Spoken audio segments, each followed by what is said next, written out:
How did pirates survive the coldest nights with no fire, no rules, and no mercy from the sea? While sailors followed orders and froze, pirates broke every survival rule and somehow came out alive. What they did shouldn't have worked, but it did. And once you learn how, winter survival will never look the same. Let's start with what they wore.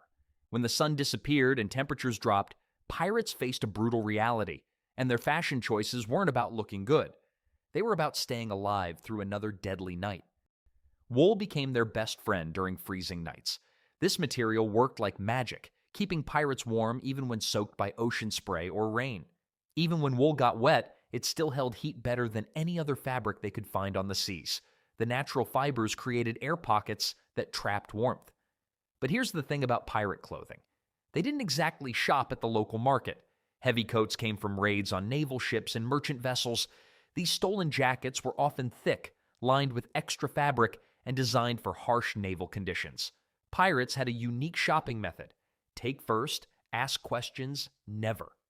Most pirates owned exactly one set of clothes. They wore the same outfit day and night, week after week. Washing meant risking hypothermia while everything dried completely.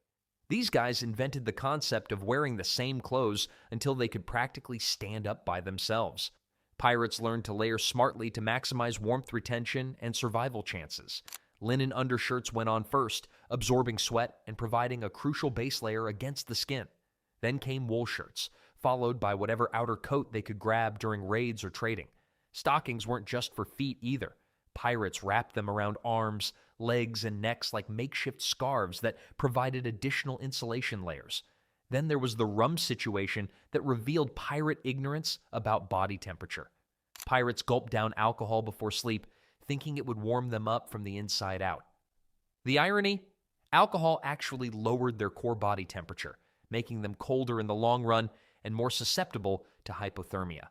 But the temporary warmth sensation felt so good that most pirates never figured this out. Even their heads needed protection. Bandanas and hats stayed on all night long. Pirates layered so many head coverings that some looked like walking laundry piles with eyes. Well, staying warm while wearing clothes was just the beginning of their nightly survival challenge. Pirates swayed in hammocks that hung below deck, trying to catch rest while fighting off the cold that crept through every crack in the wooden hull. Sleep meant the difference between functioning the next day or collapsing from exhaustion during critical moments. Hammocks kept pirates off the cold, damp floor and moved with the ship's motion. But canvas hammocks offered zero insulation against the freezing air that surrounded them constantly. Sleeping in canvas during winter was like wrapping yourself in a sail and hoping for the best. Pirates got creative with bedding solutions that meant the difference between survival and death. Spare sails became blankets when folded multiple times. Animal hides from previous raids served as extra insulation. Rope scraps were woven together to create thicker protective layers. It was like building a nest, except the nest was swinging 6 feet off the ground. Body heat sharing became common practice that saved countless lives during brutal winter nights. 2 pirates would squeeze into one hammock or string their hammocks close together to share warmth between their bodies. This wasn't about friendship or comfort. It was pure survival math that meant the difference between waking up and freezing to death. Pirates discovered that personal space was a luxury they couldn't afford when their fingers were turning blue. Below-deck areas stayed slightly warmer because walls blocked the wind, but these spaces came with serious trade-offs. The air was thick, damp, and stale from poor ventilation and dozens of breathing bodies. Moisture from breathing and body heat had nowhere to go, creating a humid environment that made everything feel clammy and uncomfortable. Pirates basically chose between being cold and dry or warm and soggy. Smart pirates used sailcloth and tarps to seal gaps in the ship's hull. These makeshift patches blocked drafts that could turn a manageable sleeping situation into a freezing nightmare. Pirates became master tailors, except instead of making fancy clothes, they were patching holes to keep death out. But even the best sleeping arrangements meant nothing if someone had to stay awake all night watching for danger. Pirates had to stay alert, warm, and alive while surrounded by nothing but cold wind and darkness. Night watch duty was when most pirates died from exposure, making these survival techniques absolutely essential for staying breathing. Fire was absolutely forbidden on deck. Wooden ships carried gunpowder, canvas sails, and barrels of flammable materials that could explode at any moment. One careless flame could turn their floating home into the world's most expensive bonfire. Movement became their primary weapon against the cold that threatened to kill them slowly. Pirates on watch duty paced constantly, swung their arms in circles, and jumped in place just to keep blood flowing through frozen extremities. The night watch looked like a cross between guard duty and interpretive dance. Warm liquids provided temporary relief when available during the longest, coldest hours before dawn. Broth, grog, or tea heated during the day was carefully rationed for night watches when temperatures dropped to their most dangerous levels. These drinks gave pirates 20 to 30 minutes of internal warmth before the cold took over again and threatened their survival. Hand warmers were improvised from heated stones or bricks that provided temporary relief from frozen fingers. Pirates would wrap them in cloth and carry them during their watch duties. The warmth lasted about 2 hours before the stones became just heavy, cold rocks again that offered no protection against frostbite. Crew rotation was essential for preventing hypothermia that could kill pirates within hours of exposure. Pirates switched between deck duty and below-deck tasks every 2 hours without exception. This rotation system ensured that no one stayed exposed to freezing conditions long enough to become dangerously cold or lose consciousness from exposure. Windbreaks created from barrels, crates, and canvas provided crucial shelter. These temporary shelters could raise the temperature by 10 to 15 degrees in the protected area. Pirates built forts out of barrels and rope, fighting an enemy they couldn't see but definitely felt. The physical demands of staying warm during watch duty were exhausting, but that was nothing compared to the challenge of keeping their bodies fed and heated from the inside. Their meals weren't about taste, they were about packing enough calories and heat into their bodies to survive until dawn. Food became fuel for internal fires that kept organs functioning when external temperatures dropped below freezing levels.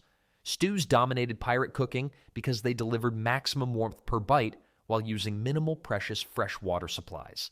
Salted meat, dried peas, and hardtack biscuits were thrown into iron pots with whatever fresh water they could spare from their limited supplies.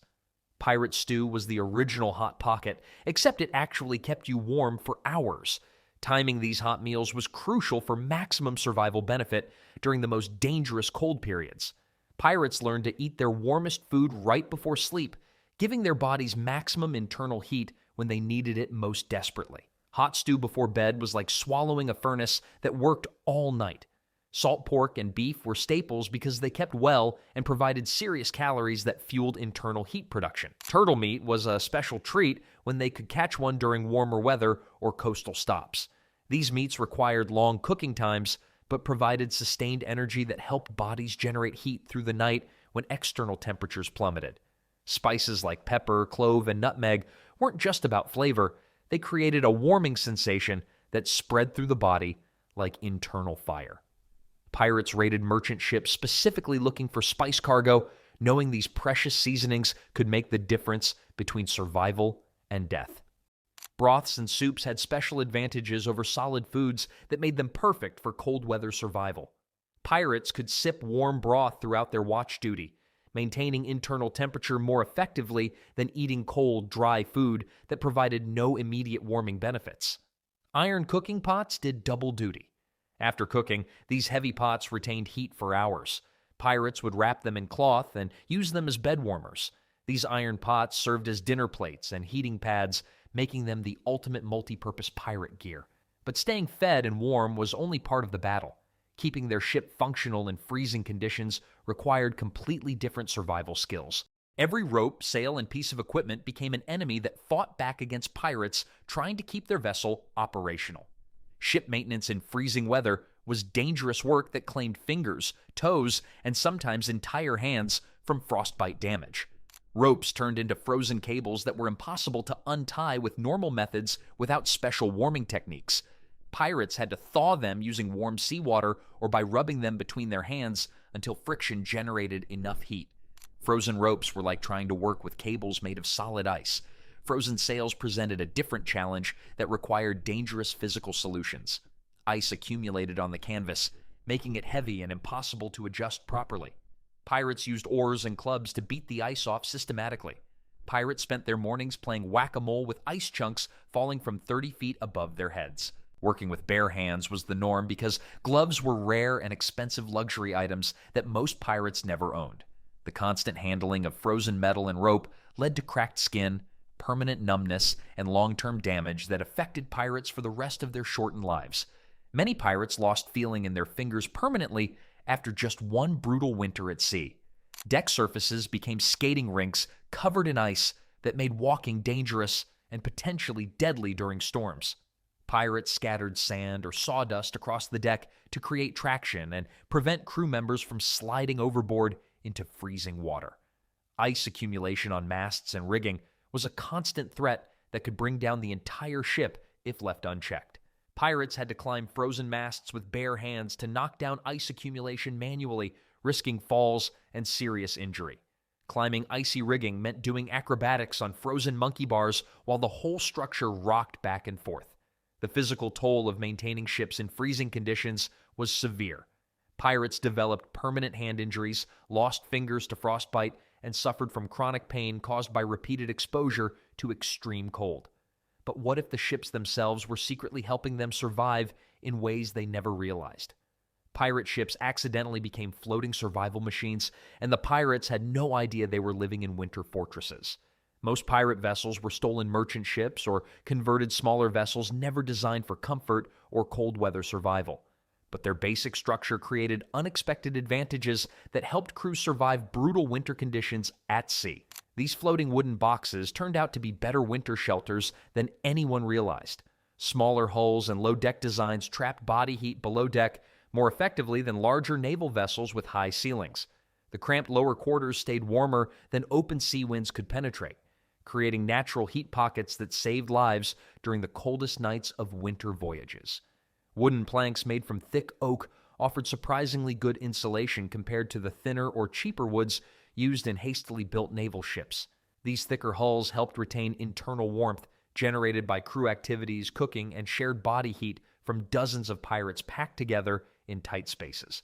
Tightly packed crews unintentionally created human heating systems through their combined body heat and breathing. Pirates basically turned their ships into overcrowded saunas, except instead of relaxation, they got survival. Gun ports and small hatches could be sealed with tarred canvas or wooden plugs during cold weather, reducing deadly drafts that could freeze crews solid.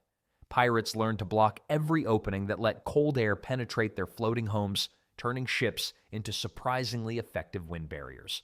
Cargo holds filled with stolen goods often contained animal fat, gunpowder, wool, spices, and other materials that added unexpected insulation to lower decks. These stolen treasures created additional barriers against cold air while providing extra bulk that helped retain heat throughout the ship's interior. Pirates accidentally invented mobile winter fortresses while just trying to steal stuff and stay alive. But sometimes the best solution to shipbound misery was getting off the ship entirely. Land offered resources, shelter, and opportunities that no amount of clever ship management could provide during the harshest winter months. Shore time was precious and dangerous, requiring careful planning to maximize survival benefits while avoiding capture by naval forces. Sheltered coves and harbors became temporary sanctuaries where pirates could escape the worst effects of freezing sea winds and recover strength. Pirates became expert scouts, searching coastlines for harbors like desperate house hunters looking for anything with four walls. Coastal raids targeted much more than treasure during cold seasons when survival supplies became more valuable than gold. Blankets, cloaks, firewood, and preserved food became high-value targets that were sometimes worth more than silver to freezing pirates. Pirates raided towns like they were doing extremely aggressive winter shopping, except they paid with swords instead of coins. Taking over small villages temporarily gave pirates access to real shelter with walls, roofs, and fireplaces that could save their lives. These occupations were usually brief, but provided crucial opportunities to warm up completely and dry out wet clothing that had been soaked for weeks at sea. Pirates could finally remove their frozen garments and let their skin breathe for the first time in months. Fire was the ultimate luxury that pirates could only enjoy on land without risking their ship and crew. Stolen or abandoned buildings provided safe places to light fires for drying clothes and warming food without risking ship fires that could kill everyone. After weeks of being cold, Sitting next to a real fire felt like discovering magic that brought dead limbs back to life. Shore leave allowed critical repairs to equipment that was impossible to fix properly on a moving ship in freezing conditions. Drying clothes and bedding was only possible on land where fires could burn safely without threatening the entire vessel and crew with explosive death. Time pressure was always a factor during land visits, though. The risk of detection by naval patrols meant pirates couldn't stay in one place too long. Pirates treated shore leave like a speed vacation, cramming weeks of warmth into a few stolen days before returning to their floating icebox. The endless cycle of ship survival and land relief defined pirate life during the coldest months, a constant balance between staying mobile enough to avoid capture and finding enough warmth to stay alive.